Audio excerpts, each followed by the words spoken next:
Hey, hi guys, good evening. Hope you can see me. अच्छे से देख पा रहे हो.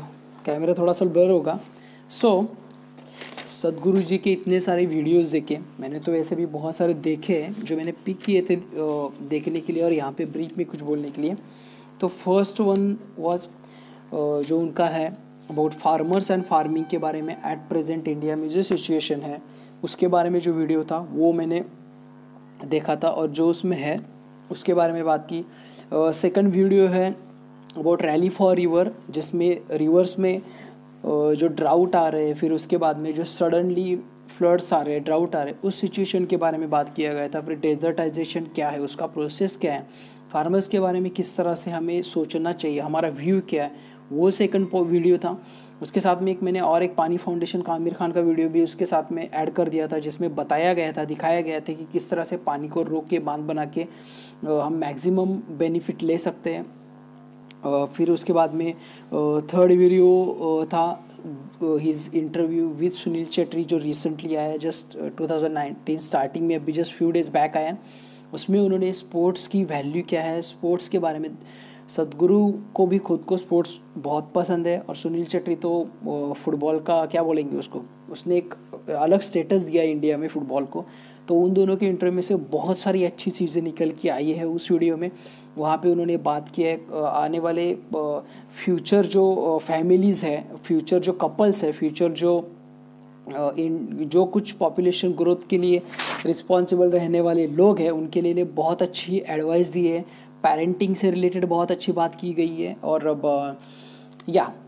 तो बहुत बहुत अच्छा वीडियो है, प्लीज़ वो जाके देखिए. थर्ड नंबर पे. और फोर्थ था रिसेंट जो उनका एक इंटरव्यू हुआ था वुमेंस विजनरी बोल के लॉस एंजलिस में.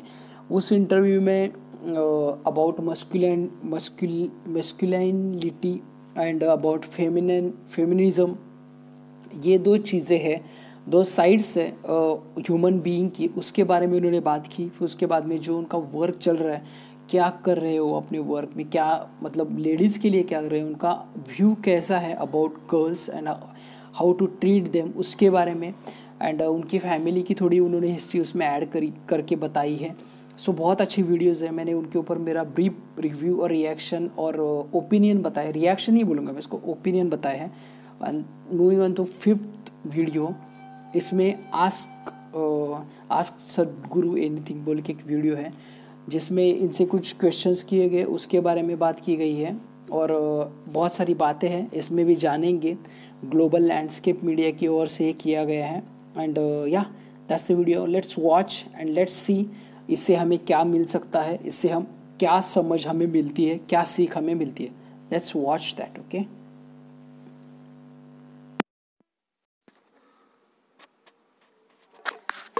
Joy and delight to have you here with us today. Thank you very much. So you are a yogi, a mystic, and one of India's 50 most influential people. And 3 decades ago, you founded the Isha Foundation, which has human well-being at its core commitment. Today, you have over 9 million volunteers. So I want to show the audience a quick look at mystic and one of India's 50 most influential people. And 3 decades ago, you founded the Isha Foundation, which has human well-being at its core commitment. Today, you have over 9 million. Okay. Let's begin. SADHGURU, welcome to the Global Landscapes Forum. Thank you. Joy and delight to have you here with us today. Thank you very much. So you are a yogi, a mystic, and one of India's 50 most influential people. And 3 decades ago, you founded the Isha Foundation, which has human well-being at its core commitment. Today, you have over 9 million volunteers. So I want to show the audience a quick look at your journey through a short video. Oh. In the next half hour, you're going to meet a man who has a devoted following across India and indeed around the world. While yoga and meditation are at the core of his teachings to promote individual growth, the work of the foundation covers conservation, education and health. And you'll find him astonishingly pragmatic on a range of very modern-day problems. Let's meet Sadhguru. For the very first time in the history of humanity, We have the necessary resource, we have the necessary capability, we have the necessary technology to address every human problem on the planet. Even 25 years ago, we couldn't have dreamt of it. But the only thing that is missing is consciousness. Today, the spotlight is on a project called Green Hands in India. We started a mass campaign and 6 years I spent planting trees in people's heads. That's the most difficult terrain, believe me. And now in the last 6 years we've been transplanting it, and that's happening much more easily. Action for Rural Rejuvenation is mainly aimed at rejuvenating the human spirit.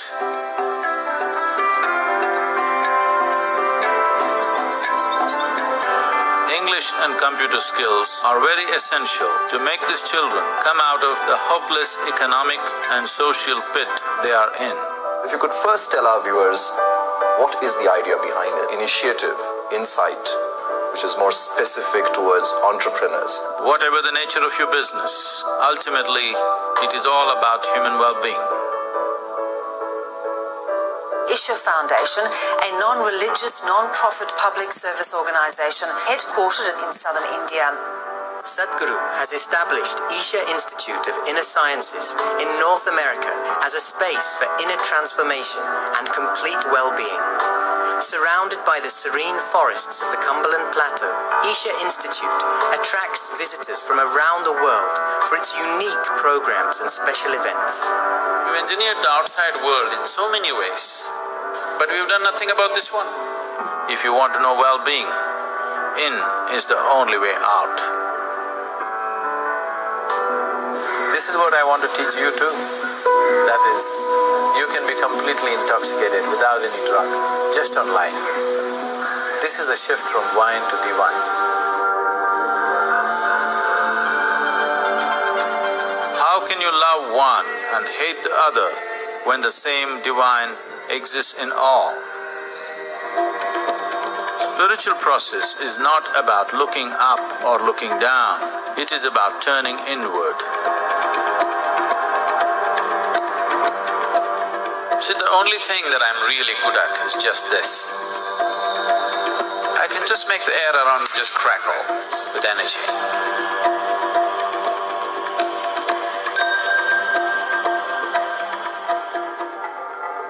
Adi Yogi is the source of yoga, the first yogi. Adi Yogi will inspire many generations to take up yoga. One truly remarkable thing that Sadhguru has done is he has made yogis out of ordinary common people.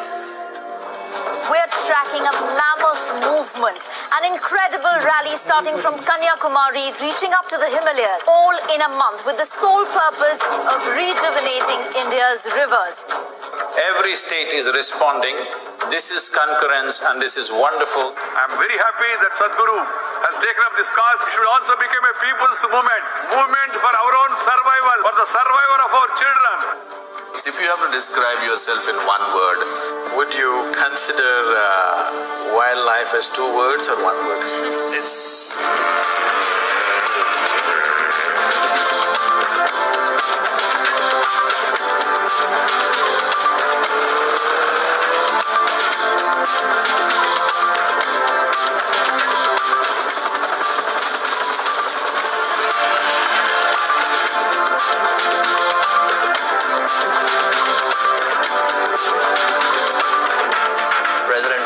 Felicitating his Sadhguru for all his spiritual contribution.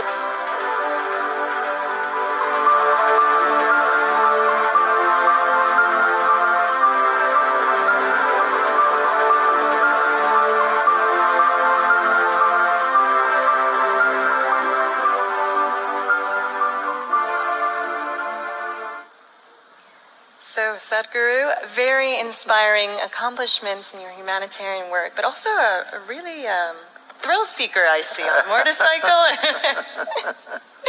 So, a lot of people know your work. You have a very big, global, devoted following, but there's some people who don't know it. So, this is the point of today's evening. It is the Ask Me Anything session with you.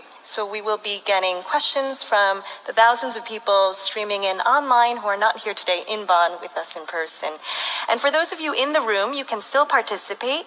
Use the hashtag #AskSadhGuru, hashtag GLF Bonn 2017. So let's get started. Continue करते हैं next video में. Hold on. Okay.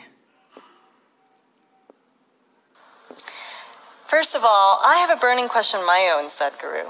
So in addition to my day job, I am a yoga teacher and a mindful meditation devotee. So what is your favorite yoga pose? And I have a feeling it's not downward dog for some reason. The way I sit right now. See, for me yoga is not about postures. The word yoga means… 1 second guys. Okay. Union. Union means, in most people's experience of life, it is me versus the rest of the universe. If it's you versus the rest of the universe, it's a hopeless fight. So yogi has realized that this is a hopeless situation to be in, and he has learned to open up what I call as myself and make it like everything. So there is no me in the universe, there's just me, or there's just the universe. So in what posture do you want to sit? It's up to you. It depends what kind of seat they provide you. And you've talked about this a lot, the idea of inner engineering. One of the people looking in here, like how you came up with this concept of inner engineering, and what does it mean? So is it not true that though people profess all kinds of religions and talk about all kinds of gods that they have not seen, today one thing that everybody trusts is engineering, isn't it? Yeah.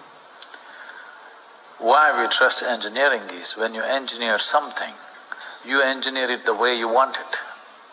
So we engineered everything in the world the way we want it. It has definitely brought us much comfort and convenience, to a point we are the most comfortable generation ever. The kind of conveniences that we are experiencing, no generation ever in the history of humanity has experienced. But everything has transformed around us because of our engineering. But this one will still remain like a caveman, because you still get angry the same way as a caveman used to get angry. Is it not important that not just your car, not just your computer, not just your Wi-Fi connections, not just the world around you, you as a person happen the way you want yourself to be? If you don't happen the way you want yourself to be, everything else is happening the way you want it, life still won't be good. It'll be comfortable, but it will not be beautiful.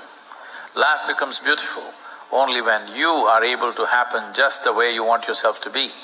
If you could happen right now the way you want yourself to be, would you keep yourself blissed out or miserable?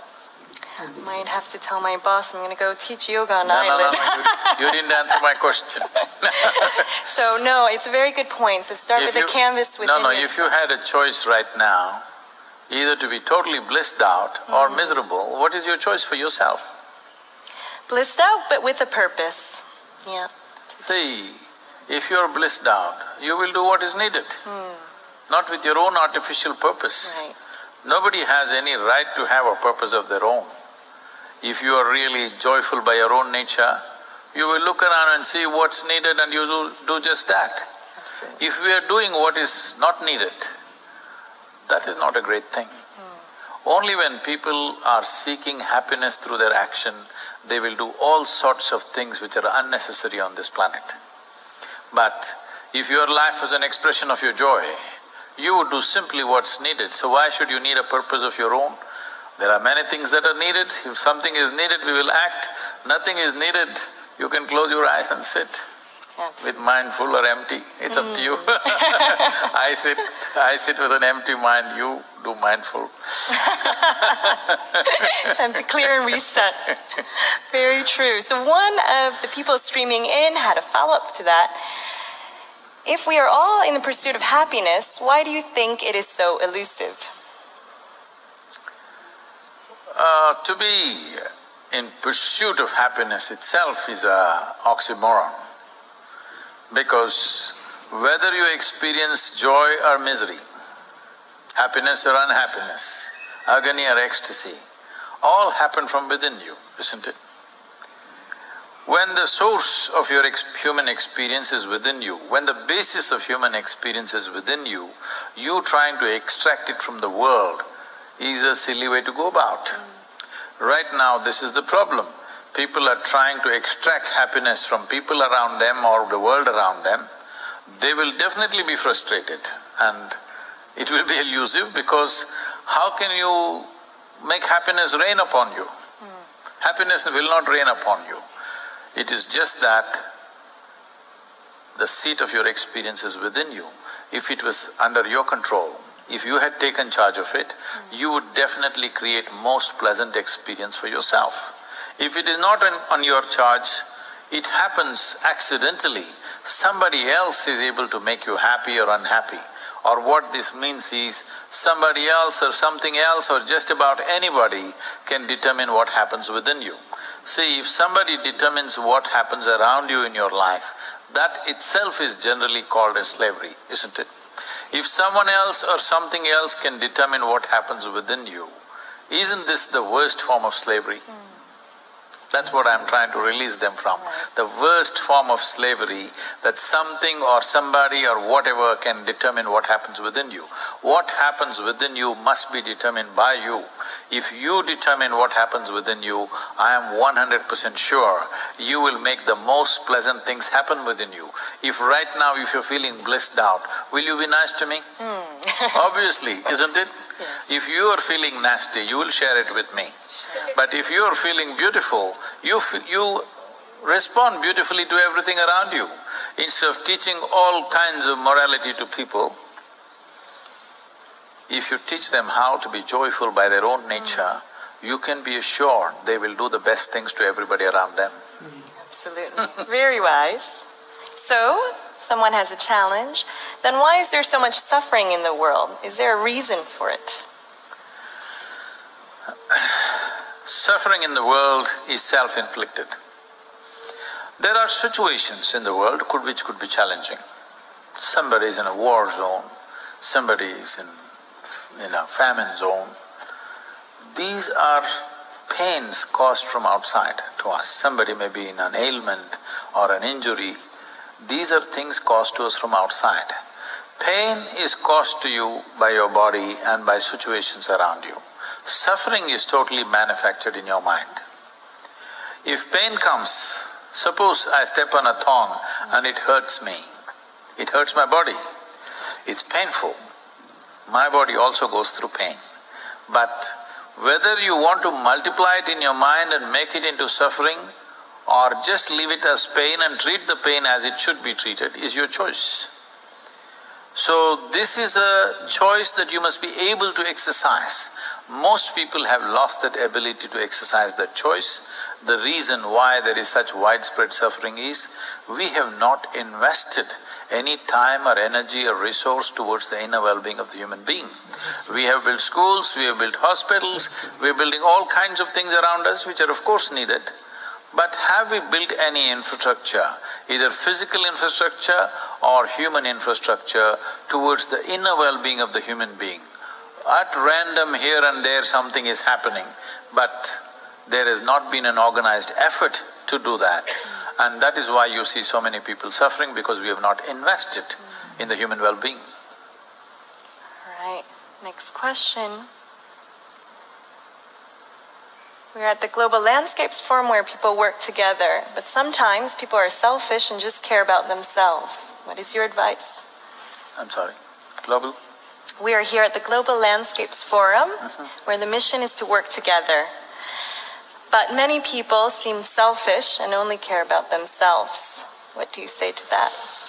You must make them care more about themselves. If you're genuinely concerned about yourself, genuinely, then you will naturally be concerned about everything. Right now, their concern is not even themselves. It is their thought, it is their emotion, it is their ideology, it is their belief systems, it is their prejudices that they're concerned about. If they're genuinely concerned about themselves as a life that they are, they would naturally be concerned about every other life, because if you sit here for a moment as a life, because you and me are life, rest is all made up in our minds, isn't it? That I'm Indian, you're Taiwanese, somebody else, something else, this is all made up in our minds. Essentially, if you simply sit here, you're just a piece of life. If you experience yourself as a life, you being concerned about every life is just a natural consequence. It is, they're not sufficiently concerned about themselves, that is my concern. So, how does one start a movement? When we're working together in a place like this, we also have these issues. People keep coming to me. We are a volunteer organization with millions of people working across the world, so many things happening. Okay, continue करेंगे. And people keep coming up to me and say, Sadhguru, okay, continue. I cannot work with this person, this horrible person, like this, like that. So I tell them, see, in this world, this is the kind of people we have, like this one, like that one, like that one, like that one. This is the kind of people we have. If you think what you're doing is significant enough, you have to work with these people. This is the sort of people we have. But if you want to work with ideal people, you must go to heaven and today.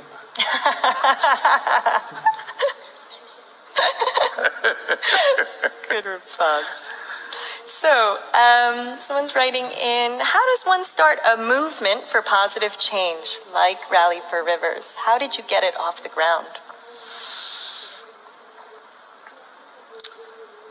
So the most important thing is,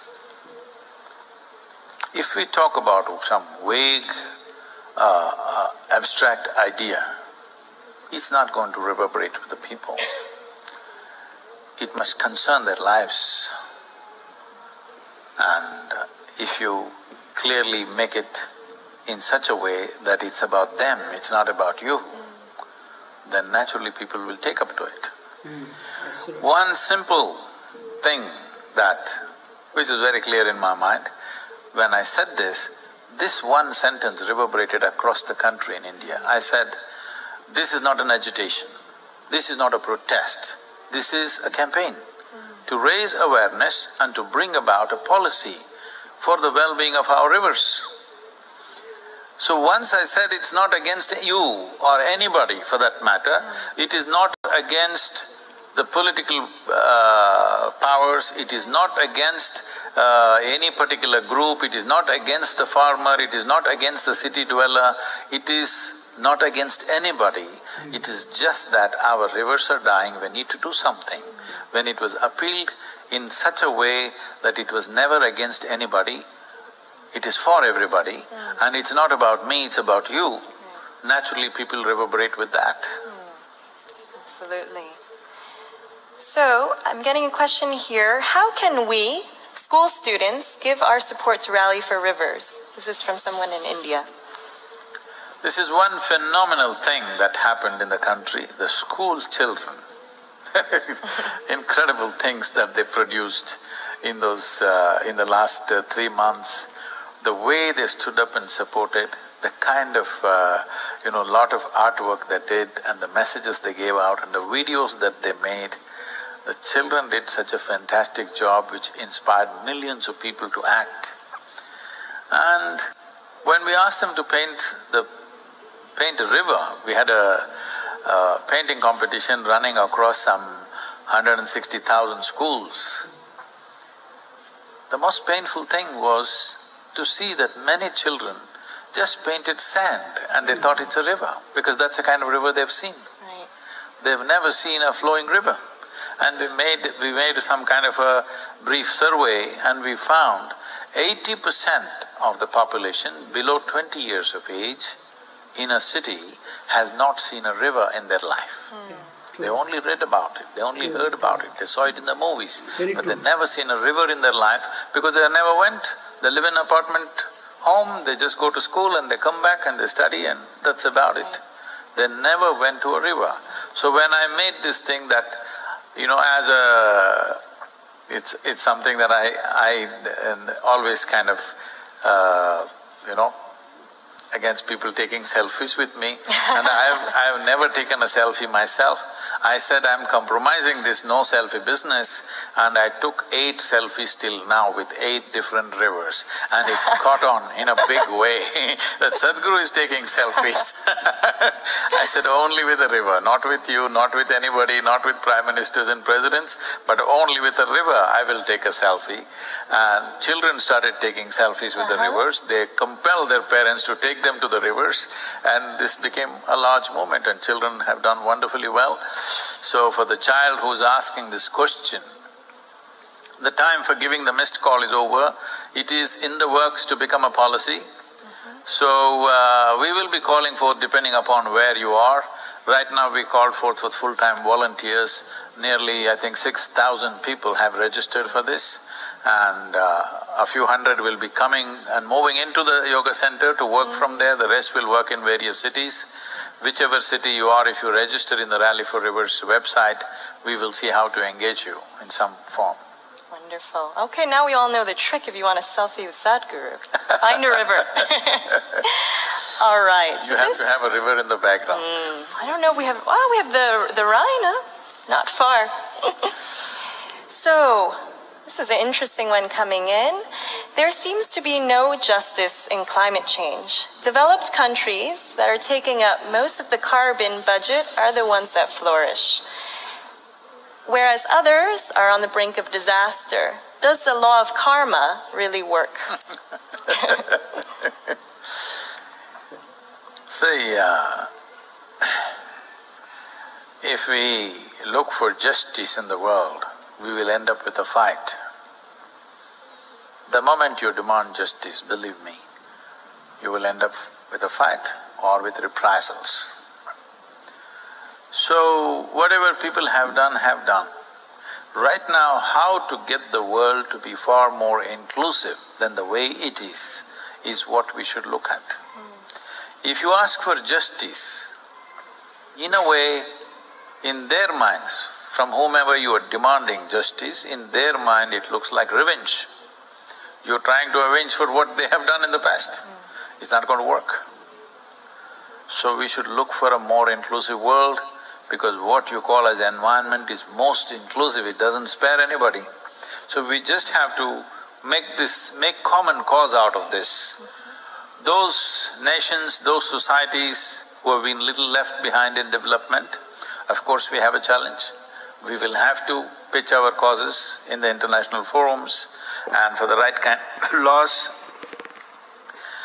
If you are asking, is this my karma? Yes, it is, because karma means action.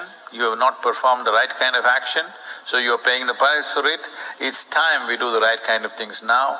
We must understand this much, that in our lives, if we do not do what we cannot do, there is no issue.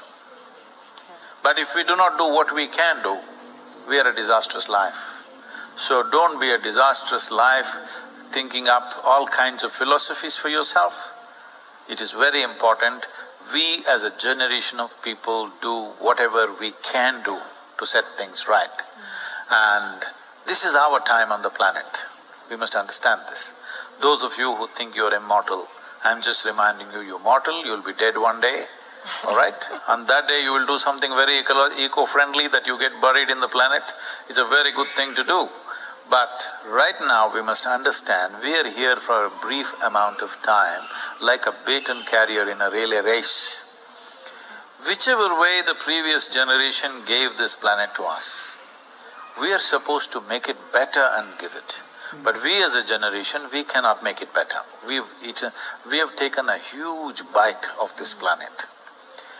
So it's important that at least we make an attempt to give this planet to the future generation as it was given to us. At least to that extent we must do, and there is enough time to do that. In the next 25 years, the damage that we have caused in the last 50 years can be turned around if we do all the right things. The question is only, are we going to be that generation which has the courage and the commitment to do the right things, or are we a vain generation who just talk about it and walk away? Right. So on that vein, I just got a question. What do you think the youth around the world need to do to leave this world a better planet for the next generation? Well, everybody will tell you consume less and save the water, save this, save that. Yes, all those things must be done, I'm not questioning that. But the most fundamental thing that nobody wants to address in this world is, see, at the beginning of 20th century, we were only 1.6 billion people. Today we are 7.3 billion people. I think that's an irresponsible reproduction. This is not just because of reproduction, our lifespans have increased. That means we have postponed death. If we have postponed death, is it not important to postpone birth? I am not talking about any great philosophy, I am just talking about simple arithmetics. If you postpone death, should you not postpone birth? And we're nice, but we're just too many.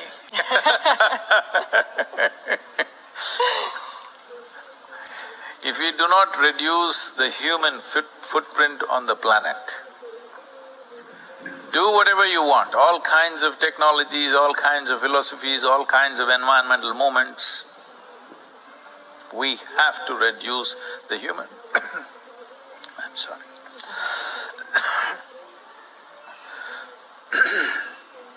Hold on. Thank you. Thank you, that's good. Okay, let's continue.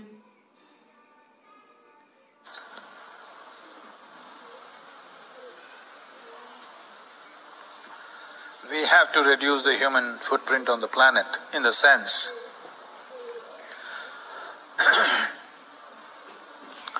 see, right now we are 7.3 billion people. By 2050, the World Health Organization estimates we could be 9.6 billion people. By 2075, we are supposed to be 12.6 billion people. By the end of the century, we are supposed to be 14 billion people. There is no way you're going to save this world or save the forest or river with 14 billion people walking on this planet. Because our ability to consume, because of our technological prowess, has increased so much. What 1,000 people used to consume 100, 200 years ago, one person consumes today, simply because of the variety of things. Well, you can improve technology, you can drive an electric car, but electric car may not smoke in your city. But even for the electric car, there's a whole lot of stuff going into it, all right? Electricity has to be generated somewhere. So, without reducing human population, trying to curtail human aspiration is not going to work. I know human beings well enough. You try to curtail their aspiration, they will do or they will seek their aspirations or fulfillment of their aspiration in clandestine ways. It is very important, instead of making projections that by 2050 we will be 9.3 billion people, why don't we have a plan how to reduce this population? So, on the lighter vein, I'm talking to people in India and saying, I'm going to institute an award for all those young ladies who are healthy, who are capable of bearing children, but chose not to do that. I want to give them an award because their service for the future of this planet is too big to go unrecognized. Interesting view. You getting the award? For now, I still qualify. All right, so Sadhguru, you've done a lot, but what is the one thing you wish you could change about the world? Human beings. Everything else is perfect.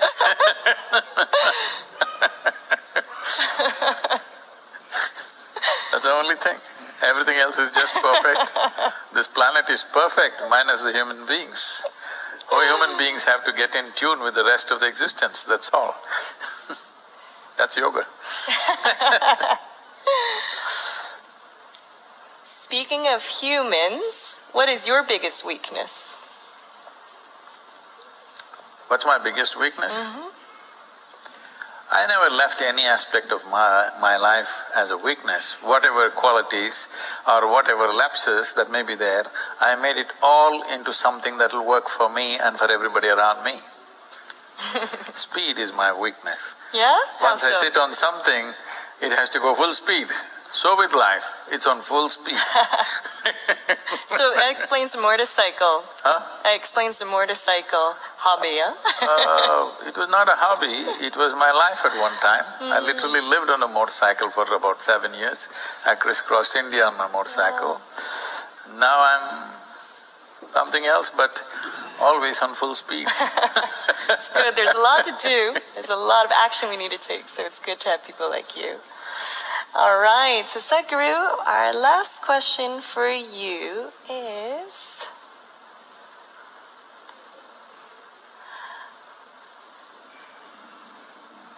how can each of us, on an individual level, interact more responsibly with nature? See, how you do it. People always ask me, Sadhguru, what should I do? So somebody says you must have a shower with 2 liters of water. Well, maybe you need 25 liters of water, maybe somebody needs 50 liters of water. I am not here to tell you what you should do. My business is only to make you very conscious and sensitive to everything around you. You respond according to your intelligence. It's not for me to prescribe that you have shower with 2 liters or 4 liters or 10 liters. I will not do such obscenity on anybody because I think it's obscene to tell people how they should do things. But I'm saying you must be conscious that your life is not a bubble separated from the rest of the world or from the universe. This is happening in tandem with every other life. Whether it's worms or insects or even microorganisms or trees or birds or animals, they're not separated from you. What you exhale, the trees are inhaling. What they exhale, you're inhaling. If you become conscious, do I have to tell you, don't chop the trees down? Do I have to tell you, protect it? My business is only to make you conscious. How you respond, I'm sure you will do it to the best of your intelligence and your capability, and I want to leave it there because I don't believe in telling people what they should do. So, Sadhguru, I would love to spend all evening with you to soak up your wisdom, but thank you so much for all getting up and close and personal with us, but also this wisdom of everyone.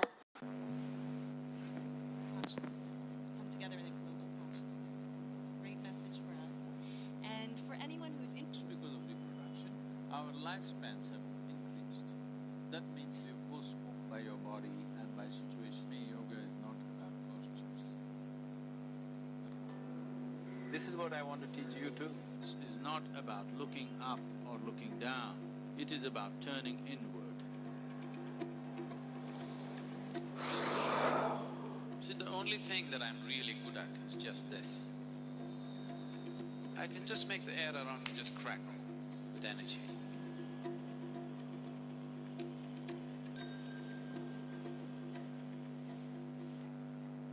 Adi Yogi is the source of yoga, the first yogi. Adi Yogi will inspire many generations to take up yoga. One truly remarkable thing that Sadhguru has done is, he has made yogis out of ordinary common people.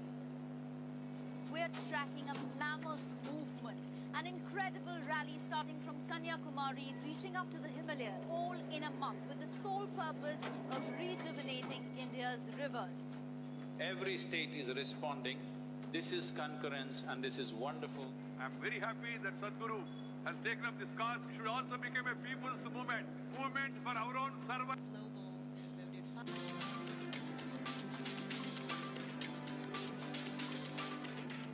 President Pranab Mukherjee felicitating his Sadhguru for all his spiritual contributions. So, what is your favorite yoga pose? And I have a feeling it's not downward dog for some reason. Okay, that was the last speech of evening for me of his Sadhguru. सदगुरु जी की last speech है जिसके ऊपर मैं कुछ अपना opinion दे रहा हूँ। फर्स्ट थिंग फर्स्ट, इसमें इन्होंने कहा कि अबाउट पॉपुलेशन, स्टैटिस्टिकली इन्होंने बोला है everyone should think about it. और सेकंड थिंग है अबाउट रैली फॉर रिवर्स, पानी का प्रॉब्लम है, पानी का प्रॉब्लम कैसे सॉल्व करना है, उसके लिए रैली फॉर रिवर का एक ग्रुप उन्होंने बना के रखा है। उसके बारे में प्रीवियसली मैंने वीडियो में बात किया है, जहाँ पे वो रामचरण तेजा और चिरंजीवी सर के साथ बैठे, वहाँ पे वो वीडियो देखिए, वहाँ पे अच्छा खासा एक्सप्लेन किया गया है। वही अगेन वही है rally for reverse, about population, about rally for reverse, about his personal achievements, जो उनको अवार्ड्स मिले गवर्नमेंट के थ्रू, जो उनको अप्रिसिएशन मिला है, सभी whole in India in world, that's in this video इसमें है। फिर प्लैनेट के बारे में है, प्लैनेट अर्थ के बारे में है, ह्यूमैनिटी के बारे में है। एंड लोग ये सभी नॉलेज बता के, पानी रिवर्स के बारे में, ह्यूमैनिटी के बारे में, इन सभी चीज़ों के बारे में बता के लोगों को कॉन्शियस और सेंसिटिव बनाना है। जो बाकी का सभी का सराउंडिंग है, जो नेचर है, आजू बाजू की सभी जो सिचुएशन है, उसके बारे में लोगों को सेंसिटिव बनाना है। ये इस सभी चीज़ों के पीछे का मेन मोटिव है। आई एम वेरी थैंकफुल, मैं थैंकफुल हूँ इन सभी वीडियोस के लिए। बहुत कुछ सीखने के लिए मिला मुझे, बहुत कुछ नॉलेज मिला इसमें से। आई होप आपने भी ये देखने के बाद वीडियोस बहुत कुछ सीखा होगा। अगर नहीं सीखा है तो प्लीज़ सीखिए, क्योंकि ये अबाउट फ्यूचर है, अबाउट आवर लाइफ है और सभी के लाइफ से रिलेटेड करता है। नो मैटर आप इन इंडिया में रहते हो, यूएस में रहते हो, यूके में रहते हो, स्विट्ज़रलैंड, कहीं पे भी रहो प्लैनेट अर्थ पे, ये सभी रिलेटेड है about life of each and every human being. So it's very important, and I appreciate Sadhguru's effort for all this what he's doing, and let's get all together and let's try to sort out this issue. Thank you guys, thanks a lot for watching. Video देखने के लिए बहुत बहुत thanks. Comment box में मुझे बताइए आपका opinion और वीडियो के बारे में, और बाकी की सारी जो कुछ चीज़ें आपको लगती हो। मिलेंगे अगले वीडियो में। And sorry for blur camera, अभी इवनिंग है, उस टाइम में शूटिंग कर रहा हूँ, लाइट भी इतनी ज़्यादा ठीक नहीं है, उसकी वजह से ऐसे हो रहा है। Thank you, thanks lot for watching, take care, piece.